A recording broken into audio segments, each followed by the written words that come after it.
तो आप लिख लोगे, थोड़ा प्रैक्टिस करनी पड़ेगी, प्रैक्टिस हो जाएगी यार वो 300। जी भैया। वरना अगर 3 पेज पहले ही भर दे रहे हो तो क्या 300 गिनना, 3 पेज हो गया तो बहुत हो गया। Hello sir. हाँ जी, हेलो। सर आवाज आ रही है सर आपको? हाँ मयंक बताओ। सर एक्चुअली सर थोड़ा सा आप अपनी कॉपी भेज दीजिएगा सर, आप कैसे प्रैक्टिस करते थे। एक्चुअली मैंने अभी तक एक बीएसए और रिपोर्ट ये सब अच्छा प्रैक्टिस नहीं किया है, तो मेरे को आइडिया नहीं है। यार, मेरे पास, तो मैं भेज दूंगा, मैं ढूंढूंगा। जो मेरे फुल फ्लेज्ड आर्टिकल है वो मेरे पास थोड़े कम है, लेकिन कंटेंट बिल्डिंग के ज़्यादा है। क्योंकि मेरा अप्रोच यही था, कंटेंट बिल्डिंग का। मैं थोड़ा राइटिंग में इंगेज था, कहीं मैं कंटेंट राइटिंग का काम करता था, तो मैंने प्रैक्टिस इतनी नहीं की। तो जितनी है वो मैं भेज दूंगा, बाकी कंटेंट बिल्डिंग के मेरे पास बहुत सारे टॉपिक हैं, मैं भेजता थैंक हूँ। हाँ जी। सर अब ऐसे और आर्गुमेंट में हेडिंग मेंशन करना है? नहीं, ऐसे में वो आपको टॉपिक देंगे और उस क्या कहते हैं उसे, बुकलेट वाली कॉपी में ऊपर टॉपिक का नाम लिखा रहता है। सिर्फ आपको वहाँ लिखना है, कुछ लिखना नहीं होता। और आर्ग्यूमेंट में भी कुछ नहीं लिखना है, आप 2 लाइन का इंट्रोडक्शन दे सकते हो, फिर अपने फॉर में लिखोगे, अगेंस्ट में लिखोगे, छोटा सा कंक्लूजन दे दोगे। रिपोर्ट में देनी होती है टाइटल, तो रिपोर्ट वाले में देखेंगे। हाँ Arjun, can we write heading of each point in argument? Yes, मैं लिख सकते हो कि इसका क्या इफेक्ट है। मान लो एआई का हमने लिखा था कि, हाँ जैसे किसी ने लिखा ना, अमित ने, डीप फेक स्कैम। तो ऐसे डीप फेक स्कैम लिखा आपने, फिर ऐसे 2 कॉलन लगाया, फिर आगे उसको 3 लाइन में जो भी एक्सप्लेनेशन पार्ट आपको लिखना है आपने एक्सप्लेन कर दिया, और जो आपका मेन पॉइंट था उसको आपने क्या कर दिया, अंडरलाइन कर दिया। और अंडरलाइन कर देना इंपॉर्टेंट इंपॉर्टेंट चीज़ें जो आपको लगती है।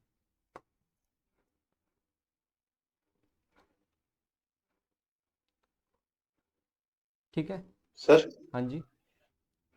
सर एसएस में हम फ्लो चार्ट वगैरह यूज कर सकते हैं, या फिर कुछ डायग्रामेटिक यार रिप्रेजेंटेशन, या फिर बुलेट पॉइंट्स कुछ? बुलेट पॉइंट्स तो नहीं ऐड कर सकते, देखो बुलेट पॉइंट तो नहीं ऐड करते हैं ऐसे में।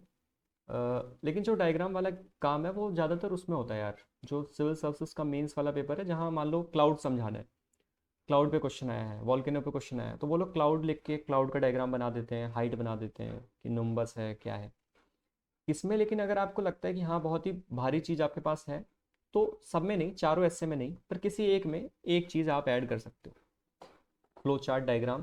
लेकिन ऐसे में यार जनरली क्या होता है कि ऐसे में तो उन्हें ऐसे पढ़ना है ना, आपका व्यू पढ़ना है, ऑब्जेक्टिव पढ़ना है, ये सारी चीज़ें पढ़नी है। लेकिन बहुत ही कोई इंपॉर्टेंट चीज़ आपको लगता है तो ऐड कर सकते हो ऐसे में, आर्ग्यूमेंट में ओके नहीं। सर। हाँ, बाकी देखो यार, ऐसे और आर्ग्यूमेंट में क्या है कि ये सब्जेक्टिव पेपर है, तो उसका कोई फिक्स्ड पैटर्न नहीं है। You have to use your own creativity also, तभी तो ये सब्जेक्टिव पेपर ले रहे हैं ना, वो आपके विचार भी तो पढ़ना चाहते हैं। तो कोई ऐसा फिक्स्ड पैटर्न नहीं होता है ऐसे का, आपको अपनी क्रिएटिविटी पूरी तरीके से यूज़ करनी चाहिए, हो सकता है भाई आपको मार्क्स दिला दे। तो अगर आपको लगता है कि मैं ऐसा करना चाहता हूँ, ये पॉइंट लिखना चाहता हूँ, यहाँ लिंक करना चाहता हूँ, तो आप वो कर सकते हैं।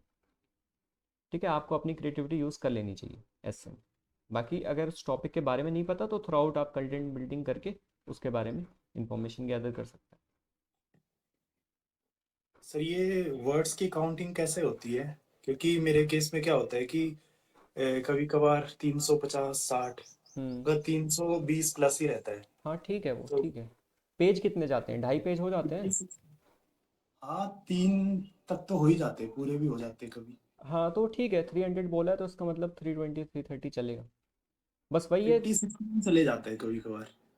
हाँ तो देखो, थोड़ा दूर दूर करके लिखो, ताकि मतलब कम ही तुम्हें लिखना पड़े, वरना फिर टाइम ज़्यादा चला जाएगा ना तुम्हारा, अगला आर्टिकल छूट ना वैसे जाए। वैसे सर काउंटिंग का क्या रहता है वैसे? नहीं सीन कैसे? ऐसे काउंट क्या, वर्ड वो तो एक वर्ड काउंट होता है और सिर्फ, एक वर्ड हम्म। काउंट करो। जैसे एक सेंटेंस तुमने लिखा, उसमें 6 वर्ड हैं तो वो 6 हो गया, 6 वर्ड्स। नहीं नहीं, वो काउंट को काउंट कैसे करते होंगे वर्डिंग को, अगर करना होगा उन्हें? जैसे तुमने एक सेंटेंस लिखा है, हाँ जी। जैसे मान लो विजय सिंह है, तो ये 2 वर्ड्स हो गए।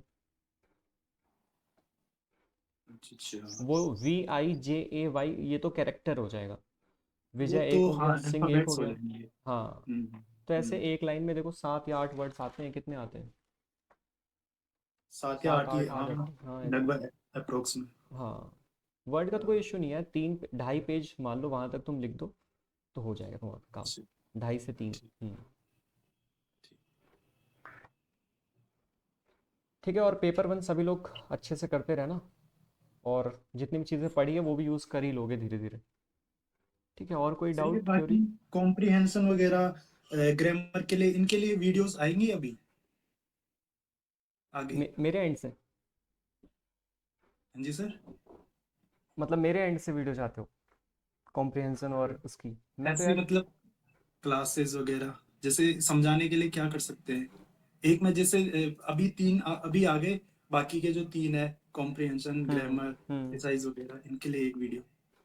ठीक है, फिर वो मैं टाइम के हिसाब से करूँगा प्लान।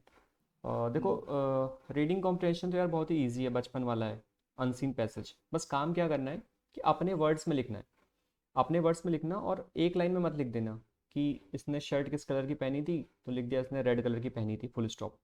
ऐसा आंसर नहीं चाहिए, थोड़ा सा और कि हाँ रेड कलर की पहनी थी, और समझ रहे हो ना यार कंटेक्स्ट। तीन हाँ चार जी, लाइन का बड़ा सा लिख देना, क्योंकि 1 क्वेश्चन कैरीज 4 मार्क्स। अगर हाँ जी। तुम भी एग्जामिनर होगे तो 4 मार्क्स इतना लिखने पे नहीं दोगे, थोड़ा सा और लिखना पड़ता है। से कभी कभार क्या होता है कि कॉम्प्रिहेंशन से एग्जैक्ट खुद बनाने का मतलब अगर कोशिश भी करे हम्म। तो नहीं बनता, तो उसको एग्जैक्टली वहीं से कॉपी कर सकते हैं? पर क्योंकि एग्जैक्ट मैक्सिमम टाइम हो जाता है कभी कभार, ऐसे हाँ, क्वेश्चन पूछ लेते हैं वो कि पैराग्राफ से डायरेक्ट वही लिख लेंगे डाइ तो सही रहेगा। हाँ, पर जहाँ तुम्हें अपने वर्ड्स में लिखना चाहिए, उसमें अपने वर्ड्स में लिखना चाहिए। कोई वही चीज़ है, मान लो कोई ऐसा कीवर्ड है जो कि तुम्हें एज इट इज़ यूज़ करना पड़े, वही यूज़ करो, वरना कोशिश करो कि अपने लैंग्वेज में लिखो। एग्जैक्टली वहाँ से वहाँ तक कॉपी करके मत लाओ। Yes sir. And same goes with प्रेसी writing also. Yes.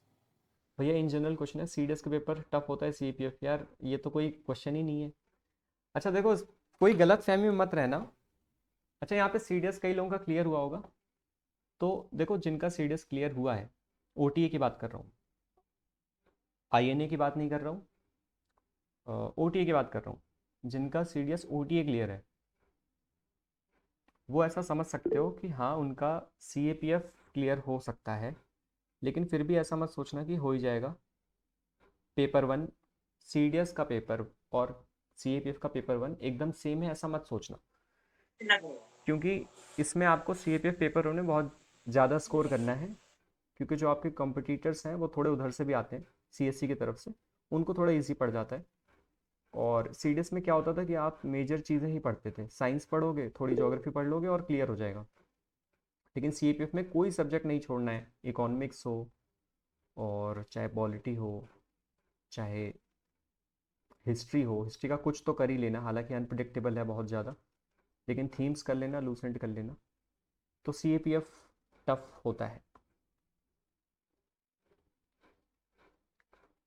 हाँ पूछो यार, मयंक और रौनक।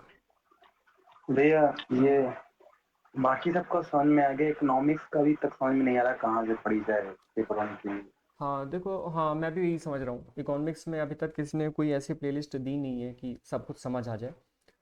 लेकिन एन सी आर टी दोनों, मैक्रो इकोनॉमिक्स और माइक्रो इकोनॉमिक्स, इस बार का पेपर देख लो, चाहे सी ए पी एफ का पेपर देख लो, 4 5 क्वेश्चन आप एन सी आर टी से कर ही लोगे। तो सबसे पहले यूट्यूब पे कोई ऐसी वीडियो देखो इकोनॉमिक्स की जो आपको अंडरस्टैंडिंग दे दे कि है क्या। जैसे ओनली आई एस एक वेबसाइट थी, सॉरी यूट्यूब चैनल था पहले, उस पर 4 5 वीडियो पड़ी हुई थी कि आप थोड़ा सा इकोनॉमिक्स के बारे में समझ जाओ हल्का सा, और उसके बाद फिर आपको एनसीईआरटी पढ़नी है, मैक्रो इकोनॉमिक्स और माइक्रो इकोनॉमिक्स। हर्षित द्विवेदी, मैंने यार फॉलो नहीं किया किसी को, तो मैं कैसे बता दूँ। आप देखो, अगर आपको ठीक लगे तो पढ़ो। मैंने एनसीईआरटी पढ़ी थी मैक्रो और माइक्रो, और देखो इस बार भी M1 M2 वहीं से हो जाता, डिमांड वाले question. Sir which colour pen, any any any pen you can use, blue और ब्लैक, कोई दिक्कत नहीं है इसमें, can use any pen in paper 2. In paper 1 you have to use black ball pen for OMR. Hello, good afternoon sir. Good afternoon. Sir query ये थी कि sir जैसे आर्गुमेंट में आपने एग्जांपल दिया कि कैपिटल पनिशमेंट का एक एग्जांपल लिया था, हम्म तो सर हम जो पॉइंट हम 4 में लिख रहे हैं उसको हम काउंटर कर सकते हैं अगेंस्ट हाँ में? हाँ, बिल्कुल कर सकते हमने हो। बहुत जगह देखा है प्लेलिस्ट में जहाँ पे कह रहे हैं कि वो काउंटर नहीं कर सकते, you have to write something different.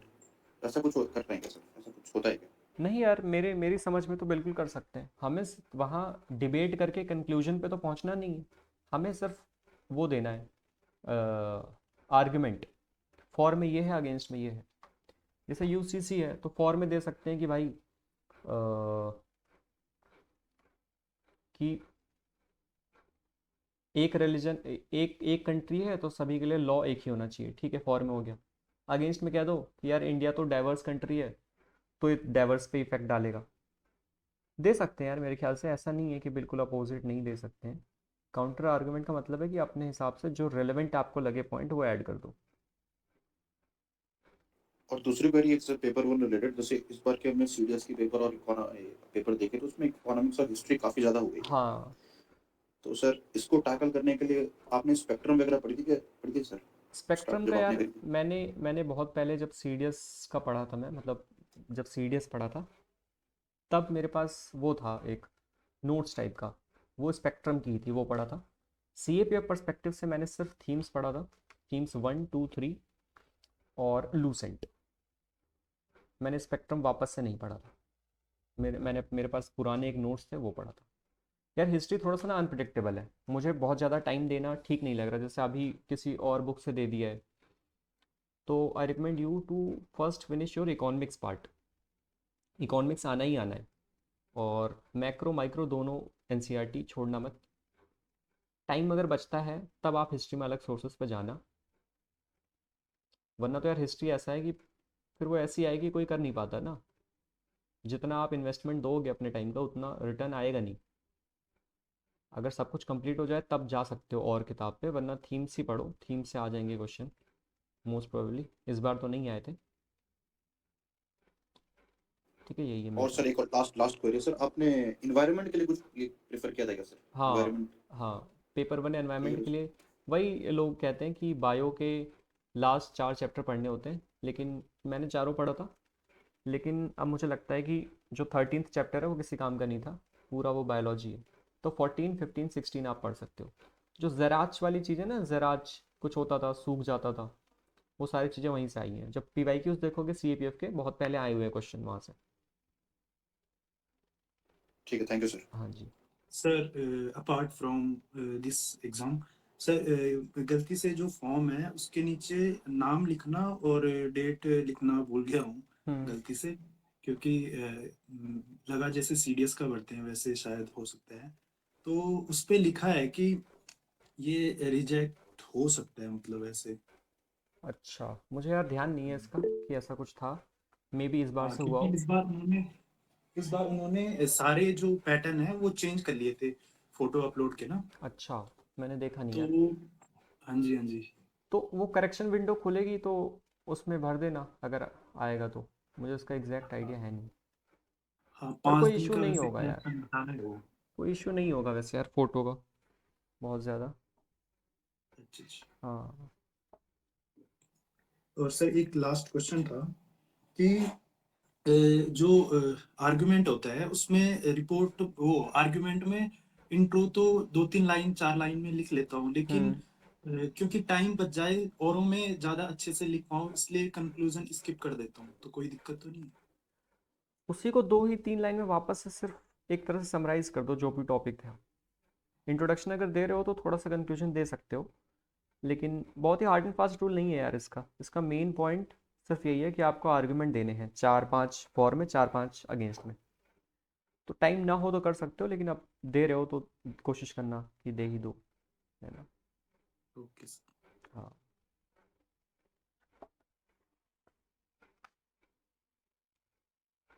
ठीक है, और किसी की कोई क्वेरी यहाँ पे है? सर पेपर 1 पेपर 2 और फिजिकल एंड मेडिकल में कितना डेज गैप होता है? पेपर 1 एंड पेपर 2 तो एक ही दिन होता है यार, सुबह शाम। और फिजिकल मेडिकल एक साथ होता है। हमारा हुआ था, समझ लो ये जो एग्ज़ाम आपका अगस्त में है ना, सितंबर अक्टूबर नवंबर दिसंबर, in December you will have your physical medicals. और फिर आपका मई जून में इंटरव्यू होंगे। वो हमारे टाइम पे वो केस वेस वाला चक्कर हो गया था ना, तो थोड़ा सा और डिले हो गया था। तो दिसंबर समझ लो आप मेडिकल फिजिकल होंगे, और यहाँ पे ये मई जून में, कब से स्टार्ट है इनका, 13 या 14 मई से इनका इंटरव्यू होगा।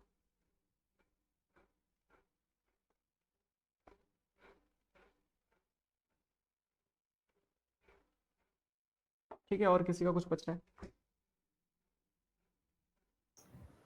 भैया हाँ जी। पेपर 1 के लिए PYQ के लिए सिर्फ CAPF पे डिपेंड रहना है, या फिर CDS या जियो साइंटिस्ट इन सब के भी पेपर सब देखने पड़ेंगे? सब भाई, सब वो एक मैंने वीडियो बनाई थी, वो देखा है क्या, द पावर ऑफ PYQ? हाँ हाँ हाँ, वो देखा हुआ मैंने। CDS के जो ऑप्शंस हैं वो अगली बार CPF के क्वेश्चन बन जाएंगे। जो NDA का क्वेश्चन है वो CPF का ऑप्शन बन जाएगा। ये उलट पलट चलता रहता है, कभी वो कभी मैं, ये वाला मीम। तो तो लास्ट 10 इयर्स के सारे? हाँ सारे 10 ऐसे ऐसे बना लो ना यार, कि 6 पेपर पहले कर लो, कि पहले 6 paper CPF, 6 paper CDS, 6 paper NDA, and 6 paper CSF LDC। जब इनका हो जाए तो फिर और पीछे चले जाना, या फिर अगर कोई, सिविल सर्विस के लिए तो नहीं जाना है ना नहीं अभी? नहीं नहीं, ओके, यही जाना है। थैंक यू भैया। ओके। सर ऐसे में मुझे आपसे सजेशन लेना था कि ऐसे का कोई भी टॉपिक आता है हम्म उसके इंट्रोडक्शन में जनरली हम डेफिनेशन देते हैं, हम्म तो अदर देन डेफिनेशन हम सर इंट्रोडक्शन में और क्या लिख सकते हैं? जो भी टॉपिक है ना, थोड़ा सा एक्सप्लेन करोगे, थोड़ा सा उसको डिफाइन करोगे, और कोई एक दो अगर कोड पता है, या फिर रिसेंटली ऐसा ऐसा यहाँ पे ये हुआ है, बस ख़त्म, इतने में हो जाएगा, फिर आगे चालू कर देना। तो नहीं, वो कहीं एब्रप्टली करना नहीं है? पूरी तरीके से एक्सप्लेन थोड़ी करोगे। बस तुम 2 लाइन, 1 लाइन का ये बता दो कि जैसे मान लो क्लाइमेट का है, कि recently the meeting has been organised and to discuss upon this parameters. हो गया, करंट साल का लिंक हो गया, 2 लाइन का हो गया। जो तुमने पढ़ा है कंटेंट वो एक्सप्लेन करना है, वो अंदर कर देना। At what time we will get the topic, अभी मैं भेजता हूँ यार, वैसे तो 9 AM भेज दूंगा मैं हमेशा, और अगले दिन आप 9 AM तक उसको सबमिट कर देना। उसके बाद वाली कॉपी सर शायद ना हो जाए। हाँ ओके सर, एक लास्ट चीज और पूछनी थी, आप जो टॉपिक हमें भेजेंगे सभी लोगों को, तो हाँ हम उस पे सभी लोग अपना लिख के भेजेंगे अपना अपना, हाँ हाँ। तो उसमें आप सर मार्किंग नहीं करोगे या बस फीडबैक्स लेके नहीं, बताओगे? मार्किंग मार्किंग नहीं होती है, वो उसका कोई सेंस ही नहीं बनता है ना यार मार्किंग का। बस एरर देखेंगे, और कहाँ क्या फ्लो है, या फिर क्या और चीज़ और ऐड की जा सकती थी, उस पर फीडबैक होगा। Marking does not make any sense. मैं कौन हूँ ओके उसमें सर, मार्क्स देने वाला, है ना? मार्क्स वाला नहीं समझ होता गया सर, इसमें। हाँ जी, बस थैंक इम्प्रूवमेंट यू। करते जाओ, मार्क्स वो उन्हें ही देना है, वो कितना ही देंगे, 20 में किसी को 6 8 ऐसे ही देंगे। जी सर। सर हम्म। आपने जो भी कीवर्ड्स बताए थे पहले वीडियो में, मैंने यूट्यूब पे देखा था, स्मेल्ट था, अभी आपने एक और बताया है, तो ये कीवर्ड्स आप प्लीज अपने नोट्स में से देख के हमें बता दीजिएगा, ठीक क्योंकि है। ये काफी मुझे बेनिफिशियल लग रहे हैं, क्योंकि ब्रेनस्टॉर्मिंग में हाँ कम टाइम जाएगा अगर ये कीवर्ड्स याद रखेंगे तो। हाँ ठीक है, मैं देखता हूँ यार, मैं स्कैन करूँगा किसी दिन, अभी मैं थोड़ा सा यार बिजी हूँ बस। और कुछ किसी का? सर कुछ एसएसबी के गाइडेंस भी कुछ ला रहे हो क्या सर आप, कुछ कोर्स वगैरह एसएसबी को लेके? यार मैं कोर्स कोर्स मत बोला करो यार, वैसे तो ये तो कोर्स नहीं मतलब था। ओके ये सर, मतलब मैं वैसे, मुझे लगा था 2 लोग इंटरेस्टेड है, मुझे लगा था 7 8 लोग आएंगे, पर काफ़ी लोग इंटरेस्टेड हो गए इस प्रोग्राम में भी। मैंने इतना एक्सपेक्ट नहीं किया था। एसएसबी का यार तुमने वो देखी है, डॉक्यूमेंट्री सीरीज़ मैंने एक बनाई थी, प्लेलिस्ट में होगी। मैं अभी तक नहीं देखी है सर, आपकी एक रील काफी फेमस हुई थी, वो इसलिए मुझे लगा कि हाँ, उसमें यार मेरे जितने एक्सपीरियंस है एसएसबी का, मैंने उसको अच्छे से रिकॉर्ड करके, क्या इवेंट, मतलब किस टाइप की इवेंट है, उसमें क्या क्या करना होता है, मेरे दोस्तों ने क्या किया, और क्या क्या थ्योरी अवेलेबल है कि ऐसे करने चाहिए ऐसे करने चाहिए, मैंने सब कुछ लाइन से डे वाइज एक्सप्लेन किया है, डे 1 2 3 4 5 और एक कॉन्फ्रेंस। तो उस सीरीज़ को देख लेना, और विथ एसेसर की मिमिक्री, मतलब जो वो वहाँ पे बोलेंगे वो मैंने भी यहीं पे बोला है, तो एक बार वो देख लेना, सारी चीज़ें मेरे ख्याल से वो हो जाएगी, क्लियर हो जाएगी। ठीक है। अच्छा, ये सब रिएक्शन वाला कब से आया यार यहाँ पे? ठीक है, वो आप एक बार सीरीज़ देखना, सब कुछ क्लियर हो जाएगा मेरे ख्याल से। बाकी एक फाइनल टच मैं एसएसबी के रिगार्डिंग ये कहूँगा कि from my side interview is more important. और जो इंटरव्यू के क्वेश्चंस हैं जिन्हें CIQ कहते हैं वो अच्छे से प्रिपेयर कर लो पहले से ही, क्योंकि मैं जगह जगह घूम के आया हूँ, ये चेंज नहीं होता है। तो मुझे बहुत बाद में हिट किया, 3-4 कॉन्फ्रेंस के बाद मुझे हिट किया कि अरे यार ये तो सेम ही क्वेश्चन है। तो आप इंटरव्यू अच्छे से प्रिपेयर कर लो, सारे क्वेश्चंस पहले से लीक्ड हैं, और जहाँ आपको लगता है कि कुछ कोटिंग की ज़रूरत है वो आप पहले से आंसर्स में कर सकते हो यार चेंज। ठीक है सर, थैंक यू। हाँ जी।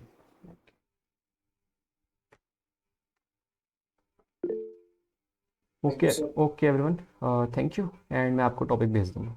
ओके।